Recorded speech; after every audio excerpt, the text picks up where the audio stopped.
ರಾಜ್ಯ ಕಾಂಗ್ರೆಸ್ ಸರ್ಕಾರವು ರೈತ ವಿರೋಧಿ ಧೋರಣೆ ತೋರುತ್ತಿದೆ ಎಂದು ಆರೋಪಿಸಿ ಇಲ್ಲಿನ ಜಿಲ್ಲಾಧಿಕಾರಿ ಕಚೇರಿಯ ಮುಂಭಾಗದಲ್ಲಿ ಗುರುವಾರ ಜಿಲ್ಲಾ ಬಿಜೆಪಿ ವತಿಯಿಂದ ಬೃಹತ್ ಪ್ರತಿಭಟನೆ ನಡೆಸಲಾಯಿತು. ಜಿಲ್ಲಾಧಿಕಾರಿ ಕಚೇರಿಯ ಬಳಿ ಜಮಾವಣೆಗೊಂಡ 100ಕ್ಕೂ ಹೆಚ್ಚು ಬಿಜೆಪಿ ಕಾರ್ಯಕರ್ತರು ಕಾಂಗ್ರೆಸ್ ಸರ್ಕಾರದ ವಿರುದ್ಧ ಘೋಷಣೆ ಕೂಗಿದರು. ಮುಖ್ಯಮಂತ್ರಿ ಹಾಗೂ ಉಪಮುಖ್ಯಮಂತ್ರಿಗಳ ಬ್ರೇಕ್ಫಾಸ್ಟ್ ನಾಟಕ ನಿಲ್ಲಿಸಿ ಎಂದು ವ್ಯಂಗ್ಯವಾಡಿದರು. ಕುರ್ಚಿ ಕದನದ ಬದಲು ಅನ್ನ ನೀಡುವ ರೈತರ ಸಮಸ್ಯೆ ಆಲಿಸಲಿ ಎಂದು ಆಗ್ರಹಿಸಿದರು.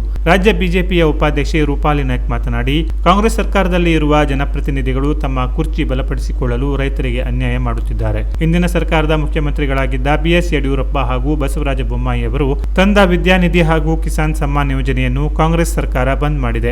ಮಳೆಯಿಂದ ಬೆಳೆ ಹಾನಿಯಾದ ರೈತರನ್ನು ಜನಪ್ರತಿನಿಧಿಗಳು ಮಾತನಾಡಿಸುತ್ತಿಲ್ಲ. ಮೆಕ್ಕೆಜೋಳ, ಭತ್ತ, ಕಬ್ಬು, ಅಡಿಕೆ, ಹೈನುಗಾರಿಕೆ, ತೋಟಗಾರಿಕೆ ಹಾಗೂ ಮೀನುಗಾರಿಕೆ ವಲಯದಲ್ಲಿ ಸರಿಯಾದ ಸಮೀಕ್ಷೆಯಾಗಿಲ್ಲ. ಇದೀಗ ಡಿಕೆ ಶಿವಕುಮಾರ್ ಅವರಿಗೆ ಮೋಸ ಮಾಡಲು ಬ್ರೇಕ್ಫಾಸ್ಟ್ ನಾಟಕ ಮಾಡುವುದು ಬಿಟ್ಟು ಬಡ್ಡಿಯಲ್ಲಿ ರೈತರಿಗೆ ಸಾಲ ಪರಿಹಾರ ನೀಡಬೇಕು. ಅದನ್ನು ಬಿಟ್ಟು ಬಿಜೆಪಿ ಸರ್ಕಾರ ತಂದ ಹಣದಲ್ಲಿ ಕಾಮಗಾರಿ ಮಾಡುವುದು ಬೇಡ ಎಂದರು. ಸರ್ಕಾರದ ರೈತ ವಿರೋಧಿ ನೀತಿಯನ್ನು ಖಂಡಿಸಿ ಹೆಚ್ಚುವರಿ ಜಿಲ್ಲಾಧಿಕಾರಿ ಸಾಜಿದ್ ಮುಲ್ಲಾ ಅವರ ಮೂಲಕ ರಾಜ್ಯಪಾಲರಿಗೆ ಮನವಿ ಸಲ್ಲಿಸಿದರು.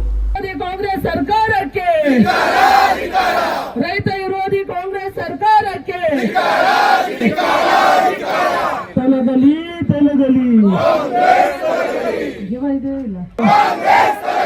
ರೈತ ವಿರೋಧಿ ಕಾಂಗ್ರೆಸ್ ಸರ್ಕಾರಕ್ಕೆ ಹೋರಾಟ ಕೂಡ ಜಿಲ್ಲೆಯಲ್ಲಿ ನಾವು ನಾಡ್ದು 6ನೇ ತಾರೀಕಿನ ದಿವಸ ಸಿರ್ಸಿಯಲ್ಲಿ ನಾವು ಈ ಹೋರಾಟವನ್ನು ಮಾಡ್ತಾ ಇದ್ದೇವೆ.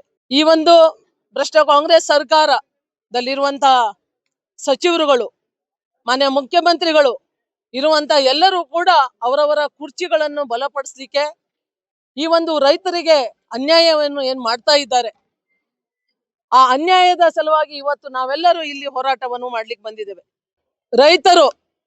ರೈತರ ಸಲುವಾಗಿ ಹಿಂದಿನ ನಮ್ಮ ಬಿಜೆಪಿ ಸರ್ಕಾರ ಇದ್ದಾಗ ಹಿಂದಿನ ಮಾಜಿ ಮುಖ್ಯಮಂತ್ರಿಗಳಾದಂತ ಬಿಎಸ್ ಯಡಿಯೂರಪ್ಪಜಿಯವರು ಹಾಗೂ ಬೊಮ್ಮಾಯಿ ಸರ್ ಅವರು ಆ ಒಂದು ಹಿಂದಿನ ಒಂದು ರೈತಪರ ಯೋಜನೆಗಳನ್ನು ತಂದಿದ್ರು. ಆ ಯೋಜನೆಗಳನ್ನು ಕೂಡ ಇವತ್ತು ರೈತರಿಗೆ ಕೊಡದೆ ಇವತ್ತು ರೈತರಿಗೆ ಸಂಕಷ್ಟದಲ್ಲಿ ಹಾಕಿದ ಈ ಒಂದು ಕಾಂಗ್ರೆಸ್ ಸರ್ಕಾರಕ್ಕೆ ನಾವು ಭ್ರಷ್ಟ ಕಾಂಗ್ರೆಸ್ ಸರ್ಕಾರ ಅಂತ ಹೇಳಲಿಕ್ಕೆ ಇಷ್ಟಪಡ್ತಾ ಇದ್ದೇವೆ.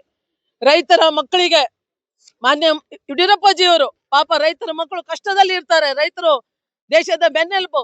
ಅವರು ಕಷ್ಟದಲ್ಲಿ ಇರ್ಬೇಕಾದ್ರೆ ಅವ್ರ ಮಕ್ಕಳಿಗೆ ಒಂದು ವಿದ್ಯಾನಿಧಿ ಸಲುವಾಗಿ ಒಂದು ಹಣವನ್ನು ಮಂಜೂರಾತಿಯನ್ನು ಕೊಟ್ಟಿದ್ರು.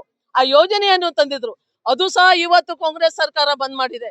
ಕೇಂದ್ರ ಸರ್ಕಾರ 6,000 ಕಿಸಾನ್ ಸಮ್ಮಾನ್ ಕಾರ್ಡ್ ನಲ್ಲಿ ಕೊಡ್ತಾ ಇದ್ರೆ ಇವತ್ತು ರಾಜ್ಯದಲ್ಲಿ ನಮ್ಮ ಯಡಿಯೂರಪ್ಪಜಿಯವರು NDRF ಮತ್ತೆ SDRF ನಲ್ಲಿ ಅದನ್ನು ಹೊರತುಪಡಿಸಿ 4,000 ರೂಪಾಯಿಗಳನ್ನ ಬಿಜೆಪಿ ಸರ್ಕಾರ ಆವಾಗ ನಾವು ಕೊಡ್ತಾ ಇದ್ವಿ. ಆದ್ರೆ ಅದು ಕೂಡ ರೈತರಿಗೆ ಬರುವಂತದನ್ನ ಬಂದ್ ಮಾಡಿಸಿದ್ದಾರೆ.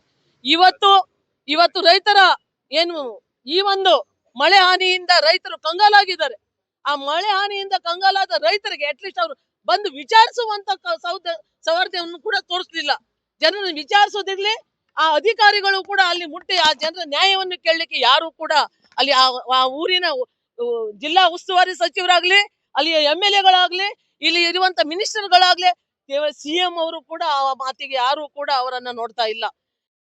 ಜಿಲ್ಲಾ ಘಟಕದ ಅಧ್ಯಕ್ಷ NS ಹೆಗಡೆ ಕರ್ಕಿ, ನಗರಸಭೆಯ ಅಧ್ಯಕ್ಷ ರವಿರಾಜ್ ಅಂಕೋಲೇಕರ್, ಅಂಕೋಲಾ ಪುರಸಭೆಯ ಅಧ್ಯಕ್ಷ ಸೂರಜ್ ನಾಯ್ಕ್, ಜಗದೀಶ್ ನಾಯ್ಕ್ ಮೊಗಟ, ಸುಭಾಷ್ ಗುನುಗಿ, ಗಜಾನನ ಗುನುಗ, ಸಂಜಯ್ ಸಾಳುಂಕೆ, ಸಯನಿಯ ಸೋನಿ, ರಾಘವೇಂದ್ರ ಭಟ್, ಕಾರವಾರ ಹಾಗೂ ಅಂಕೋಲಾದ ಎಲ್ಲ ಕಾರ್ಯಕರ್ತರು, ರೈತ ಮೋರ್ಚಾ ಅಧ್ಯಕ್ಷರು ಇದ್ದರು. Canara plus news, Karwar.